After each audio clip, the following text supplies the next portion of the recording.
Hello, welcome friends. Another video on polity. So, in the last, as usual, I am Swati. So, we are discussing preamble. So, preamble of the Constitution. So, now we are in nature of the state. Okay. So, in last class, we see the nature of the state, that is sovereign, socialist, secular, democratic, republic. Okay. So, socialist and secular, previously it is not there in preamble. They are added by 42nd Constitutional Amendment Act 1976. Okay, 42వ రాజ్యాంగ సవరణ ద్వారా socialist ఇంకా secular అనే దాన్ని ప్రియాంబుల్కి add చేయడం జరిగింది. Okay friends, so ఇది Indian constitution. So each and everything will see. Okay, first what is the thing that is sovereign. So what do you mean by sovereign? Sovereign state. Okay, so sovereign means completely independent, friends. Okay, without any external affairs. Independent. Okay, independent on decisions. Okay, we don't have any external influence. మన మీద ఎవరి యొక్క పెత్తనం అనేది లేదు. మనకేం కావాలన్నా మనమే చూసుకుంటాం. Okay, independent completely, otherwise complete independent state అంటే కంట్రీ మీద ఎక్స్టర్నల్ అఫైర్స్, ఎక్స్టర్నల్ ఇన్ఫ్లుయెన్స్ అనేది ఏం లేదు. కంప్లీట్గా ఇండిపెండెంట్ అనేది సావరిన్ అనమాట. మనని ఎవరు ఇన్ఫ్లుయెన్స్ చేయట్లేదు, ఏ కంట్రీకి కానీ ఎవరికి కానీ మనం లొంగి చేసుకోవట్లేదు, మనది మనం చేసుకుంటున్నాం. ఓకే, సో మనది మనం ఫాలో అవుతున్నాం అనేది sovereign. Okay, complete sovereign with highest authority. Complete independent state with highest authority. Okay, highest authority. Okay, so highest authority తోటి మనం కంప్లీట్గా ఇండిపెండెంట్ అయిపోయాం. ఓకే, సో హైయెస్ట్ అథారిటీ ఎవరు? President of India, head of the country, head of the state. So state అంటే ఇక్కడ country. So ప్రెసిడెంట్ని కూడా ఎవరు ఎన్నుకుంటారు? ప్రజలే. అంటే ప్రజలే అంటే డైరెక్ట్ మెథడ్ కాదు, ఇండైరెక్ట్ మెథడ్లో ప్రెసిడెంట్ని ఎన్నుకోవడం అనేది జరుగుతుంది. ఓకే, నెక్స్ట్ వచ్చేసి free from external influence. So free from external influence. Okay, so మనకి ఎవరికి బయట నుంచి ఏ ఒత్తిడి అనేది మనకి లేదనమాట. మనం freedom. Okay, free from external influence అంటే మనం డెసిషన్ మేకింగ్లో ఎవరి పాత్ర అయినా ఉంటే దాన్ని సావరిన్ అన్నాడు ఫ్రెండ్స్. సో మనం డెసిషన్ మేకింగ్లో ఎవరి పాత్ర లేదు, మన కంట్రీకి ఏం కావాలో మనమే ఓన్ డెసిషన్స్ తీసుకుంటున్నాం. So complete independent. So this is called sovereign. Okay, sovereign meaning is completely independent with highest authority and without free from external influence. So as like దీనికి ఎగ్జాంపుల్ ఏమనుకోవచ్చు అంటే మన ఫారిన్ పాలసీ ఉంటుంది. See examples are foreign policy of India. Okay, foreign policy of India. Otherwise so foreign policy కాకపోతే మన economic policy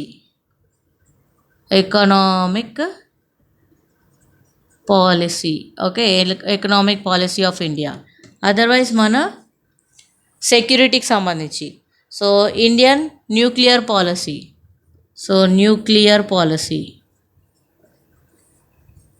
so ఈ అన్ని దాంట్లో ఎవరి ఇన్ఫ్లుయెన్స్ ఉండదండి. Okay, so nobody has the influence in foreign policy of India, economic policy of India are nuclear policy of India. So అల్టిమేట్గా ఇండియాకి ఏం కావాలో అదే మనం ఇక్కడ చేసుకుంటాం. అంటే ఏ కంట్రీది కానీ ఎవరిది కానీ ఎక్స్టర్నల్ ఇన్ఫ్లుయెన్స్ అనేది లేకుండా మన పాలసీని మనమే ఫ్రేమ్ చేసుకుంటే దాన్ని ఏమంటామంటే సావరిన్ అంటాం. Okay, so India is a sovereign country. Next what is the next one? It is socialist. So socialist అంటే ఏంటో కూడా చూద్దాం. So what you mean by socialist?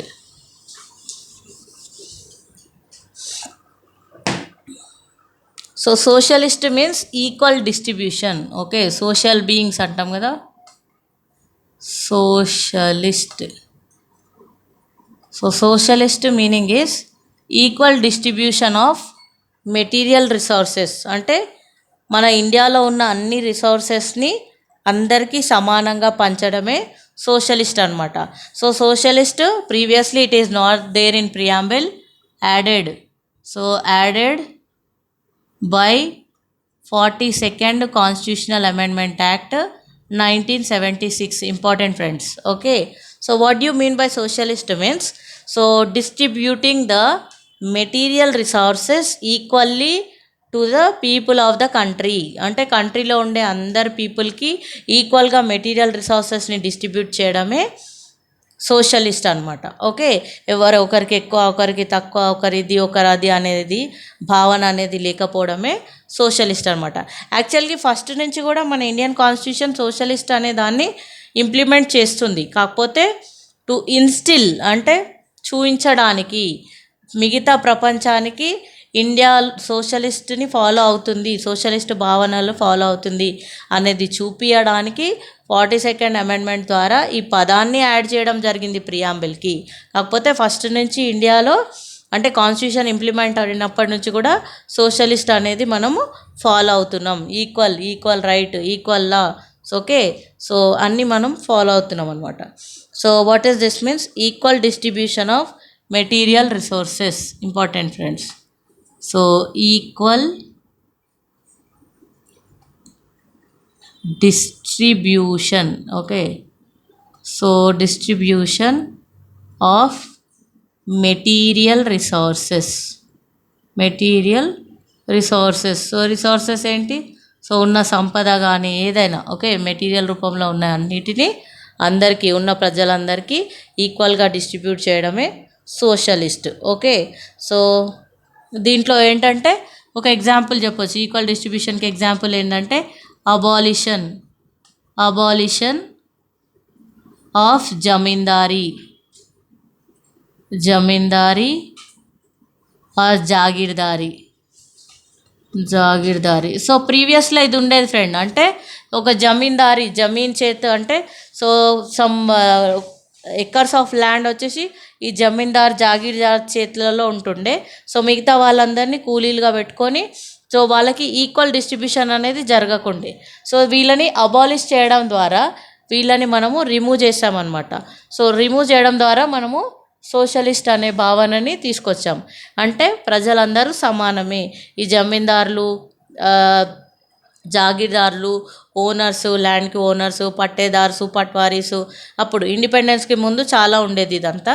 So ఈ సిస్టమ్ అన్నింటినీ రద్దు చేయడం ద్వారా మనం సోషలిస్ట్ అయిపోయి ఉన్న మెటీరియల్ రిసోర్సెస్ని అందరికీ ఈక్వల్గా పంచడం అనేది సోషలిస్ట్ భావన. ఓకే, సో ఇదొక example. Next nationalisation of banks. So socialist దాంట్లో చాలా చేసాం మనం. Nationalisation of banks. ఓకే, బ్యాంకులు ఉన్నాయి కదా. So who is the head అంటే పెద్ద బ్యాంక్ ఇండియా మొత్తంలో పెద్ద బ్యాంక్ ఎవరండి? RBI. So reserve bank of India. Okay, so మిగతా బ్యాంక్స్ అన్నీ ఎస్బీఐ కానీ state Bank of India. Okay, so ఇవన్నిటిని నేషనలైజేషన్ చేసి మనకి నేషనల్ బ్యాంక్స్ ఉన్నాయి కదా. సో రీసెంట్గా ఆంధ్రా బ్యాంక్ని కూడా నేషనల్ బ్యాంక్ అంటే దాంట్లో కలిపేశారు. యూనియన్ బ్యాంక్లో మర్జ్ అయిపోయింది Andhra Bank. So who is the Andhra Bank founder? Bhogaraju Pattabhi Sitaramayya. Yes, so అట్లా సో బ్యాంకులను మొత్తం నేషనలైజేషన్ అంటే సెంట్రల్ అథారిటీతో పెట్టడమే ఇది. So State Bank of India అంటే మొత్తం కంట్రీకి అంతా ఒకటే బ్యాంక్ అట్లా. సో కొన్ని నేషనల్ బ్యాంక్స్ ఉన్నాయి కదా, సమ్ 15 18, ముందు 15 ఉండే, ఇప్పుడు రీసెంట్గా కొన్ని యాడ్ చేశారు. సో స్టేట్కి వేరే వేరే బ్యాంక్స్ ఉంటాయి. ఓకే, ప్రైవేట్ బ్యాంక్స్ ఉంటాయి. కానీ నేషనల్ బ్యాంక్స్ ఏంటి మొత్తం కంట్రీ అంతా ఒకటే విధంగా పనిచేస్తాయి అన్నమాట. సో ఇది కూడా ఒక distribution. Okay, distribution of equal. So ఇంకొకటి ఏంటంటే establishment of public sector. Okay, establishment of public sector. Okay, establishment of public sector industries. Okay, so industries or undertakings అంటే సో ప్రభుత్వం చేతిలో పనిచేసే కొన్ని కంపెనీలు అనమాట. Okay, public sector suppose example ఏముంటుంది, మన బెల్ ఉంటుంది కదా, బిహెచ్ఈఎల్, ఓకే, బెల్, డిఆర్డిఓ, మన ఏమంటారు, coal India, oil India, okay, so oil India, okay, Bharat petrol, oil India, ఇవన్నీ పబ్లిక్ సెక్టర్ అండర్టేకింగ్స్ అనమాట. అంటే సెంట్రల్ గవర్నమెంట్ హయాంలో పనిచేస్తాయి అనమాట. సో ఇందులో కూడా అంత ఈక్వల్ డిస్ట్రిబ్యూషన్ ఉంటుంది అనమాట. ఓకే, ఎవరి ఇన్ఫ్లుయెన్స్ అనేది ఉండదు. సో ఇది ఒక ఎగ్జాంపుల్. సో పబ్లిక్ సెక్టర్ అండర్టేకింగ్స్ని పెట్టడం అనేది కూడా ఒక సోషలిస్ట్ భావన. ఓకే, ఇంకొక ఎగ్జాంపుల్ వచ్చేసి, అంటే మనకి ఫస్ట్ బిగినింగ్ కూడా సోషలిస్ట్ పాలసీస్ ఉన్నాయి, కాకపోతే బయట ప్రపంచానికి తెలియడానికి చెప్పడానికి మనము ఈ సోషలిస్ట్ అనే పదాన్ని 42nd అమెండ్మెంట్ ద్వారా యాడ్ చేయడం జరిగింది. ఓకే, ఇది socialist features of Indian constitution. Okay, next secular. So secular కూడా యాడ్ చేసాం కదా, ముందు లేదు. Secular, okay, what you mean by secular? Secular is also added. So added by 42nd constitutional amendment act 1976. Okay, so important friends, socialist ఇంకా సెక్యులర్ని add చేయడం జరిగింది. ఈ పదాలని యాడ్ చేయడం జరిగింది, కానీ భావన మాత్రం కాన్స్టిట్యూషన్ వచ్చినప్పటికీ కూడా మనము ఈ సోషలిస్ట్ ఇంకా సెక్యులర్ అనేది మనం ఇంప్లిమెంట్ చేయడం జరుగుతుంది. ఓకే ఫ్రెండ్స్, సో ఇది. సో ఏమంటారు, సెక్యులర్ అంటే absence of official religion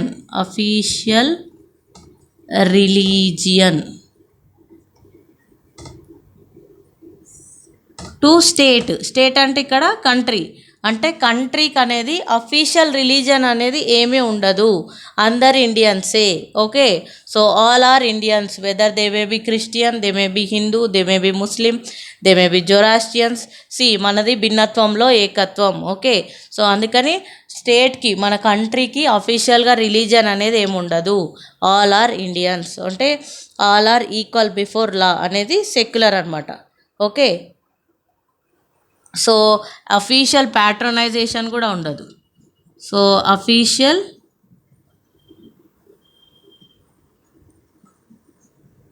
ప్యాట్రనైజేషన్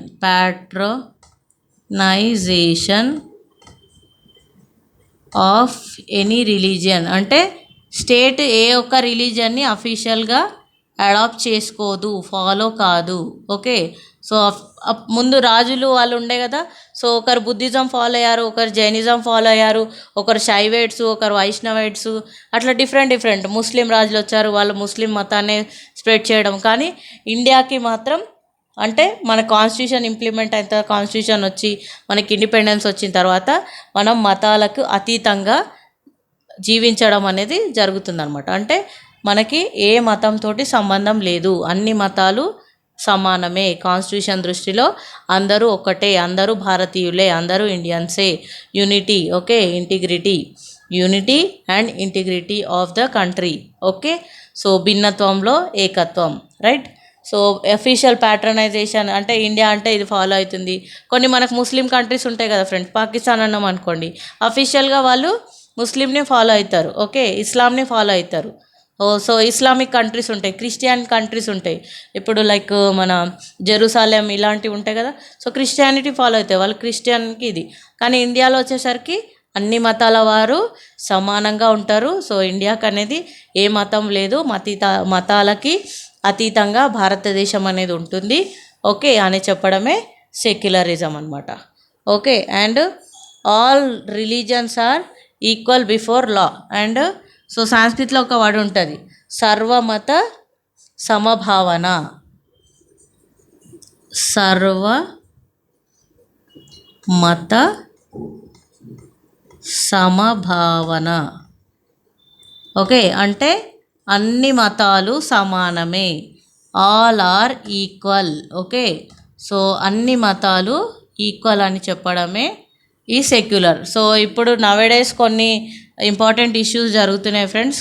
current అఫైర్స్లో మీరు చూసుకోవచ్చు, కర్ణాటకలో హిజాబ్ అని, మొన్న రీసెంట్గా రామనవమి ప్రొసెషన్లో జహాంగీర్పూరి ఢిల్లీలో రాళ్ళేయడం కానీ, సో కొన్ని ఇష్యూస్ జరుగుతున్నాయి. సో ఇవేంటంటే మన ఇండియన్ కాన్స్టిట్యూషన్లో ఉన్న basic feature of the constitution ఏంటి, సెక్యులర్ అనే దానికి ఒక గొడ్డలు పెట్టు లాంటివి. ఓకే, సో ఇవి జరగొద్దు యాక్చువల్గా. సో అన్ని మతాలు సమానమే.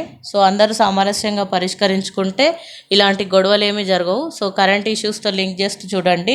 సో కర్ణాటకలో హిజాబ్ ఇష్యూ కానీ, సో ఆ జహాంగీర్పూరి ఇష్యూ కానీ, సో కొన్ని కమ్యూనల్ రైట్స్ కానీ, సో బెంగాల్లో కూడా కొన్ని కమ్యూనల్ రైట్స్ అవ్వడము, సో ఇలాంటివన్నిటిని లింక్ చేస్తూ చూడండి. కరెంట్కి పాలిటీని లింక్ చేస్తూ చూడండి. Okay friends, so this is secular. So secular తర్వాత మనం ఏంటి, democratic. So what you mean by democratic అంటానే ఉంటాం మనం. ఓకే, సో యాక్చువల్గా మనం ఫస్ట్ నుంచి కూడా సెక్యులర్ అనేది ఫాలో అవుతున్నాం ఫ్రెండ్స్. సో ఎక్కడ ఫాలో అవుతున్నామో నేను చెప్తాను. ఎలా ఫాలో అవుతున్నామంటే, మన కాన్స్టిట్యూషన్ పెట్టినప్పుడే మనకి ఫండమెంటల్ రైట్స్లో we have right to religious freedom. So example of secular ఏంటంటే right to religious freedom. Okay, so మనకి ఏ మతమైనా తీసుకునే హక్కు అనేది ఉంది. సో మతాలకు ఎవరు మనని ఇన్ఫ్లుయెన్స్ చేసే అవసరం లేదు. అంటే ఇప్పుడు యాంటీ కన్వర్షన్స్ అంటారు, ఫోర్సబుల్ కన్వర్షన్స్, అదంతా ఏం లేదు. మీకు నచ్చితే తీసుకోండి, ఏదైనా ఫాలో అవ్వండి. ఓకే, సో అది. So right to religious freedom అనేది మన కాన్స్టిట్యూషన్లో ఫండమెంటల్ రైట్స్లోనే పెట్టారు. అంటే మనం ఫస్ట్ నుంచి బిగిన్ నుంచి కూడా సెక్యులరే. కాకపోతే 42nd అమెండ్మెంట్లో అందరికీ తెలియాలి, టు ఇన్స్టిల్. ఓకే, అందరికీ తెలియాలని చెప్పేసి యాడ్ చేయడం జరిగింది. అండ్ ఇంకా అక్కడ రైట్ టు ఈక్వాలిటీ కూడా ఉంటుంది. ఓకే, రైట్ టు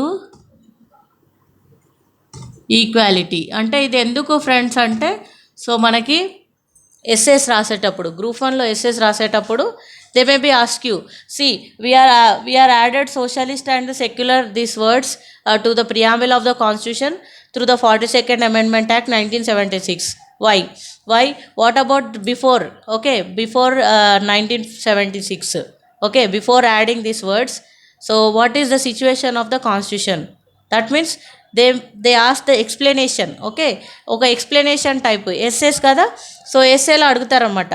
అంటే 42nd Amendment 1976 ద్వారానే ఇండియా అనేది సెక్యులర్ ఇంకా సోషలిస్ట్ అయిపోయిందా, లేకపోతే ముందు నుంచి కూడా ఎలా ఉంది? ఓకే, సో కాన్స్టిట్యూషన్ ఇంప్లిమెంట్ అయినప్పటి నుంచి కూడా ఇండియా సిచ్యువేషన్ ఏంటి అనే ఒక వివరణాత్మక క్వశ్చన్స్ అనేవి మనకి రావచ్చు. ఎందుకంటే రీసెంట్గా ఇవి చెప్తున్నాను కదా, హిజాబ్ ఇష్యూ చాలా అయింది. సో కర్ణాటకలో స్టార్ట్ అయ్యి త్రూ అవుట్ ఇండియా స్ప్రెడ్ అయింది.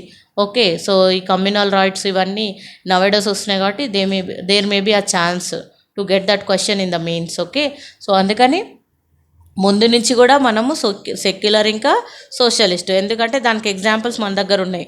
ఫండమెంటల్ రైట్స్తోనే మనకి రైట్ టు రిలీజియస్ ఫ్రీడమ్ ఉంది అండ్ రైట్ టు ఈక్వాలిటీ ఉంది. ఓకే, సో సోషలిస్ట్ అంటే అదే కదా, సెక్యులర్ అంటే ఇదే కదా. సో స్టేట్కి ఏ అఫీషియల్ లాంగ్వేజ్ ఉండదు. సో ఈ టాపిక్ గురించి, సెక్యులర్ గురించి కొంచెం బాగా ఆలోచించండి ఫ్రెండ్స్. కరెంట్కి లింక్ చేస్తూ చదవండి.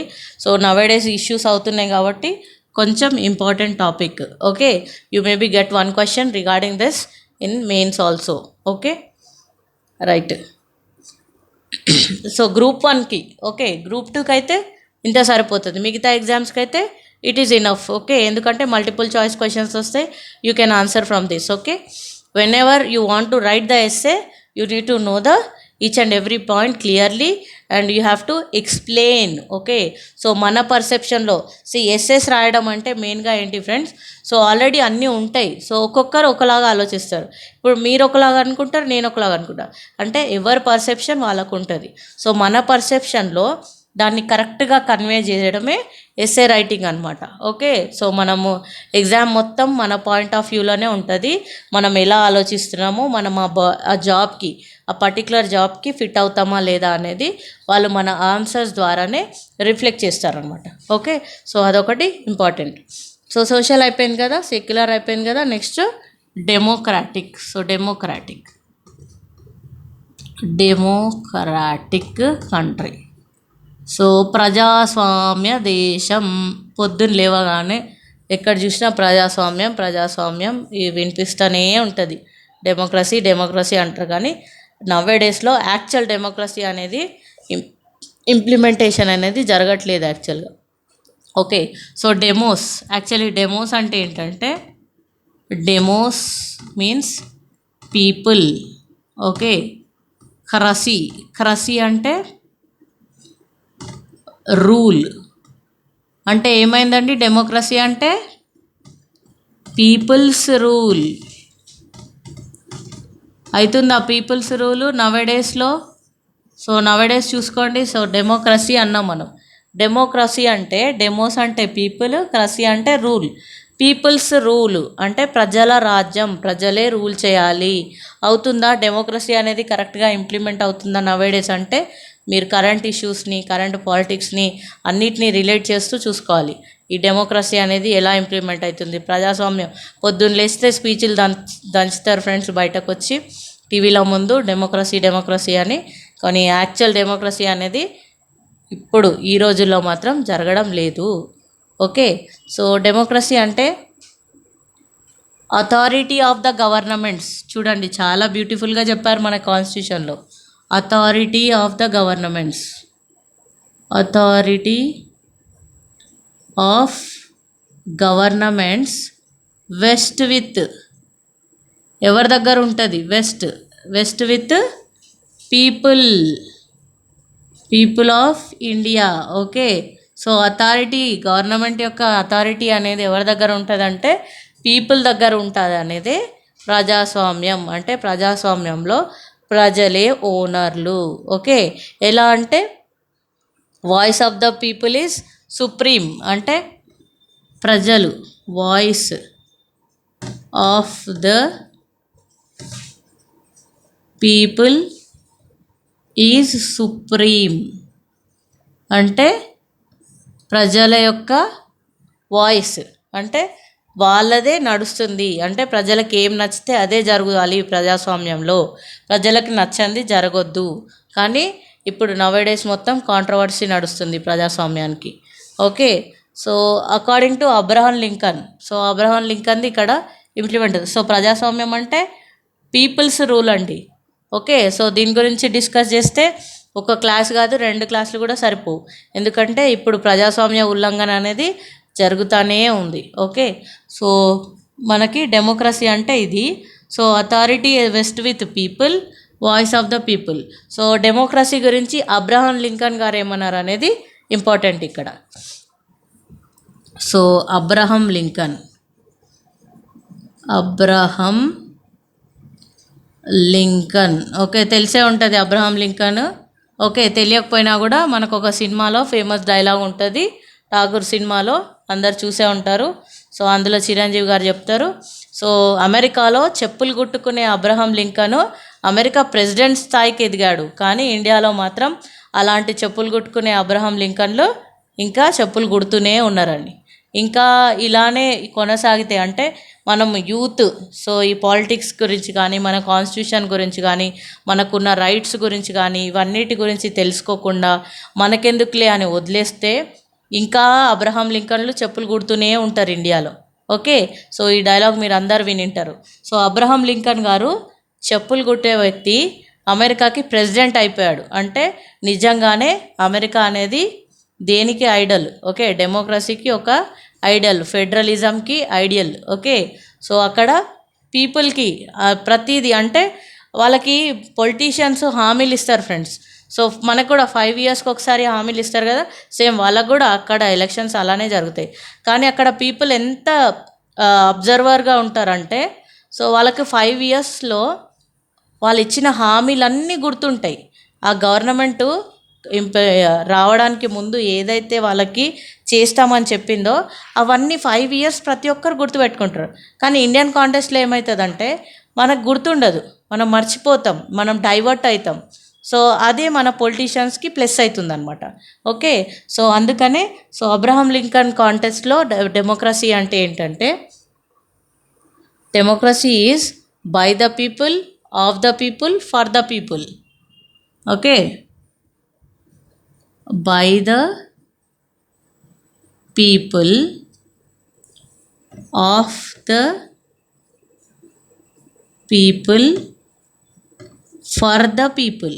ఓకే, సో అన్నిట్లో పీపుల్ పీపుల్ పీపుల్, పీపులే, ప్రజల చేత, ప్రజల కొరకు. Okay, by the people, of the people, for the people. ప్రజల చేత, ఆఫ్ ద పీపుల్ ఎవరి కోసం, ప్రజల కొరకు, ప్రజల కొరకు నడిచేదే డెమోక్రసీ. అంటే మొత్తం ప్రజాస్వామ్యంలో అల్టిమేట్గా గుర్తుపెట్టుకోండి, ప్రజలే ఓనర్స్. అంటే మనం ఓనర్స్ కానీ క్లీనర్స్ లాగా మారిపోతున్నాం ఇప్పుడున్న పొలిటీషియన్ చేతిలో. వాళ్ళు ఆడే జిమ్ములకి, వాళ్ళు చెప్పే మాటలకి మనం ఇన్ఫ్లుయెన్స్ అయిపోయి ఓనర్స్ని మనం క్లీనర్స్ లాగానే ఉండిపోతున్నాం. కానీ కాదు ఫ్రెండ్స్. సో మీరు నవేడేస్ యంగ్ పీపుల్, మనం అందరము మన కాన్స్టిట్యూషన్ గురించి కానీ, రాజ్యాంగ నిర్మాతలు ఏం చెప్పారు, మన ఫ్రీడమ్ ఫైటర్స్ ఏం చెప్పారు, వాళ్ళు ఎందుకు ఫ్రీడమ్ తెచ్చారు, వాళ్ళు ఎందుకు తెచ్చారండి ఫ్రీడము? బ్రిటిషర్స్ చేతిలో మనం బతుకుతున్నామనే కదా, బ్రిటిషర్స్ చేస్తున్న అన్నిటిని మనం ఫాలో అవుతున్నామనే, వాళ్ళు మనల్ని అణచేస్తున్నారనే కదా. ఇప్పుడు ఏం జరుగుతుంది? ఇప్పుడు కూడా మనం ఒకే ఐదేళ్ళకు ఒకసారి ఓటేసి ఎన్నుకుంటున్నాం. కానీ ఏమవుతుంది? అల్టిమేట్గా పొలిటీషియన్స్ కూడా బ్రిటిషర్స్ లానే బిహేవ్ చేస్తున్నారు. అంటే మనకి ఫ్రీడమ్ వచ్చి లాభం లేకుండా పోతుంది. ఎందుకు అంటే నవేడేస్ యంగ్స్టర్స్ పట్టించుకోవట్లేదు దాని గురించి. ఓకే, సో ప్రతి ఒక్కరు, సో ఎవరైనా ఇంట్లో వెళ్ళి, సో ఎప్పుడైనా ఇంట్లో వెళ్ళి, సో నువ్వు డాక్టర్ అవ్వు, నువ్వు ఇంజనీర్ అవ్వది, ఎవరైనా వెళ్ళి పొలిటీషియన్ అవుతా అని చెప్తే వాళ్ళ ఇంట్లో రియాక్షన్ ఎట్లుంటుందో మీకు అందరికి తెలుసు. ఓకే, సో అంటే పాలిటిక్స్ కూడా ఒక ప్రొఫెషన్ అని ఎంకరేజ్ చేయట్లేదు అనమాట. ఓకే, అంటే పాలిటిక్స్ ఒక ప్రొఫెషన్ అని యంగ్స్టర్స్ తీసుకోవట్లేదు. చూడండి, మీరు వేరే కంట్రీస్లో చూస్తే పొలిటీషియన్స్ అందరు చాలా యంగ్ ఉంటారు. వాళ్ళ ప్రైమ్ మినిస్టర్స్ కానీ, వాళ్ళ ఫైనాన్స్ మినిస్టర్స్ కానీ, డిఫరెంట్ వాళ్ళందరూ. అదే ఇండియన్ కాంటెక్స్లో చూడండి, అంతా ఓల్డే ఉంటారు. సో యంగ్స్టర్స్ పాలిటిక్స్లో ఉండడం అనేది చాలా తక్కువ. ఓకే, సో ఇండియాలో. ఓకే, అదే వేరే కంట్రీస్లో అయితే చాలా ఎక్కువ మంది ఉంటారు. అంటే యంగ్స్టర్సే, మీరు చూసుకోండి, యంగ్స్టర్సే ఎక్కువ రూలింగ్లో ఉంటారు అక్కడ. సో ఎక్కువ పొలిటీషియన్స్ ఉంటారు. అంటే మన ఇండియాలో పాలిటిక్స్ని కూడా ఒక ప్రొఫెషన్ లాగా యూత్ చూడడం లేదు. అది జరిగినప్పుడు ఇవన్నీ ఇంప్లిమెంట్ అవుతాయి. అంటే మన కాన్స్టిట్యూషన్ అనేది కరెక్ట్గా ఇంప్లిమెంట్ అవుతుంది. ఓకే, సో ఇదొకటి. సో డెమోక్రసీ అయిపోయింది కదా. Next republic. So let me see what is republic. So ఆలోచించండి ఫ్రెండ్స్. సో కాన్స్టిట్యూషన్ని ఈ యొక్క జాబ్ కోసమే చదవకండి. సో డే టు డే లైఫ్కి కూడా ఇంప్లిమెంట్ చేస్తూ బయట ఏం జరుగుతుంది సిచ్యువేషన్స్ అన్నిటిని అర్థం చేసుకోండి. మీరు మీ నలుగురు ఫ్రెండ్స్కి చెప్పండి. ఓకే, సో కాన్స్టిట్యూషన్ని ఫస్ట్ అర్థం చేసుకోండి ఫ్రెండ్స్. ఓకే, నెక్స్ట్ వచ్చేసి, ఓకే, ఈ డెమోక్రసీ అనేది మనం ఎక్కడి నుంచి తీసుకున్నాం? సో చెప్పాను కదా, అమెరికా నుంచి. So democracy taken from American. Okay, democracy taken from American, or okay, not American, sorry, British, taken from British. Okay, British constitution. So British or UK. Okay, British constitution నుంచి మనం democracy అనేది తీసుకోవడం జరిగింది. Okay, ఏ democracy అంటే మళ్ళీ parliamentary democracy అంటే parliamentary democracy taken from British constitution. Okay, next the last one, that is republic.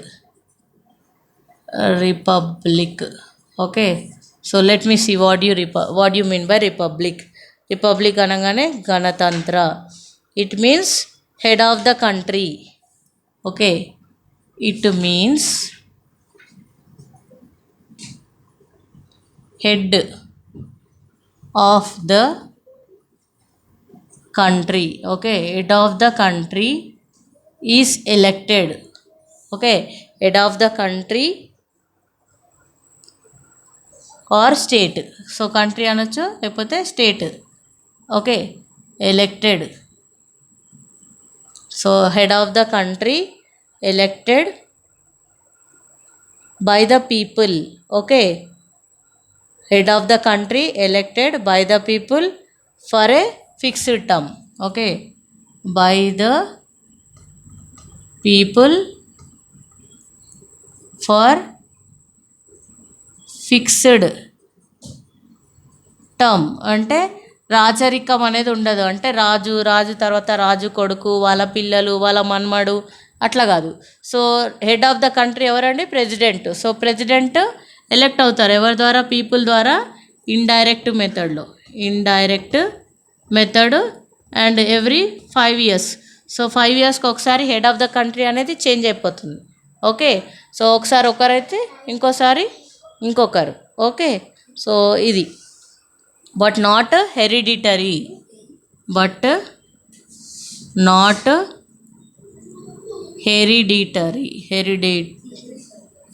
Okay, so అంటే రాజరికం అనేది లేదు ఇక్కడ. సో రిపబ్లిక్ అంటే రాజు తర్వాత రాజు కొడుకు. మనం చూస్తాం కదా, సపోజ్ మన తెలంగాణ స్టేట్లోనే నిజాం ఉంటాడు. First Nizam, second Nizam, third Nizam. Okay, వాళ్ళ బ్రదర్సు, వాళ్ళ సన్స్, 7th నిజాం అట్లా. అంతకుముందు కూడా కుతుబ్ షాహీస్ రూల్ చేసినప్పుడు అట్లానే. సో ఢిల్లీ సల్తనెట్ కూడా చూస్తాం కదా, అక్బరు, బాల్బను. ఓకే, సో మళ్ళీ అక్బర్ వాళ్ళ కొడుకు. ఓకే, హుమాయూన్ కొడుకు అక్బర్ కొడుకు ఔరంగజేబు, మళ్ళీ ఔరంగజేబు మన్మడు అట్లా. అంటే వాళ్ళు అది హెరిడిటరీ అనేది లేదనమాట. సో రిపబ్లిక్ అంటేనే no hereditary. Okay, so every time head of the కంట్రీని ప్రజలే ఇండైరెక్ట్ మెథడ్లో 5 yearsకి ఒకసారి ఎన్నుకోవడం అనేది రిపబ్లిక్. ఓకే, సో ఇది ఎక్కడి నుంచి అడాప్ట్ చేసుకున్నామంటే అడాప్టెడ్ ఫ్రమ్ రిపబ్లిక్ అనేది adapted from French constitution. So French constitution నుంచి మనము రిపబ్లిక్ అనేది అడాప్ట్ చేసుకోవడం జరిగింది. Okay, French constitution. So this is republic friends. So sovereign, socialist, secular, democratic, republic. Okay, so ఇది ఇండియా. సో మనం ఇంకా అడాప్షన్ ఎప్పుడు చేసుకున్నాం? So constitution. సో మనకి ఇది ఎప్పుడైంది అంటే 26th January 1950 నుంచి India becomes republic. Okay, so India becomes republic. So అంతకుముందు కాదు. ఎందుకు? So what is this day means constitution implemented. Okay, enforcement of the constitution happen. So constitution అనేది అమలుకి వచ్చిన రోజు అనమాట. సో కాన్స్టిట్యూషన్ అమలైనప్పటి రోజు నుంచే India become republic. So republic అనే కాన్సెప్ట్ ఫ్రెంచ్ కాన్స్టిట్యూషన్ నుంచి తీసుకోవడం జరిగింది. Okay, so this is about nature of the state.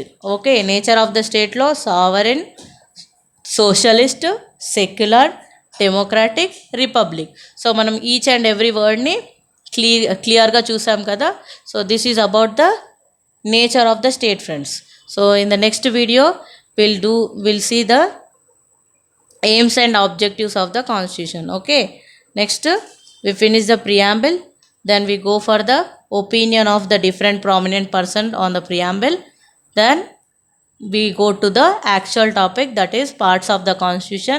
We'll go for every part of the constitution and what it deals with, what are the various articles that are present in the part of the constitution, and we'll see each and every article in detail. Okay, so this is polity friends. So please link this polity constitution, so everything with current politics also. So మీకు మీ day to day లైఫ్లో కూడా ఏం జరుగుతుంది అనేది మీకు క్లియర్గా తెలుస్తుంది. Okay, so up to hear. So thank you friends, thank you very much.